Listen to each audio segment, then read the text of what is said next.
చప్పట్లతో మనందరం కూడా ఉద్యమ వందనాలు తెలియజేయాలి.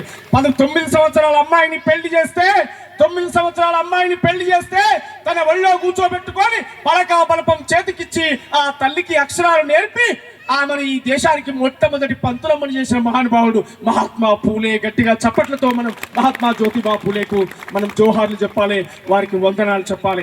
అట్లా ఇవాళ ఒక్కొక్క చరిత్ర చూస్తే, ఒక్కొక్క పాఠం చూస్తే ఇవాళ యువతరానికి మీరు కాలక్షేపాలు చేయొద్దు, మీరు టైం వేస్ట్ చేయొద్దు. మనకంటే అడ్వాన్స్ అయిన జాతులు ఇవాళ చంద్రమండలం మీద ప్లాట్ ఎట్లా కొనాలని ఆలోచిస్తూ ఉన్నారు, చంద్రమండలం మీద భూములు ఎట్లా కొనాలని ఆలోచిస్తూ ఉన్నారు. మనకంటే అడ్వాన్స్గా 1000 సంవత్సరాల ముందున్నటువంటి జాతులు మనం ఇంకా గ్రామాల్లో, ఇంకా పట్టణాల్లో, ఇంకా రేషన్ కార్డు కోసం, ఇంకా సొంత ఇల్లు కోసం, ఇంకా టాయిలెట్ లేని ఇండ్లు, ఇంకా ఇంట్లో ఫ్యాన్ లేని ఇండ్లు, ఇంకా కూర్చోవడానికి కుర్చీ లేని ఇండ్లు, ఇంకా ఎటు స్థితి గతి లేనటువంటి జీవితాలుగా మనం బతుకుతున్నాం.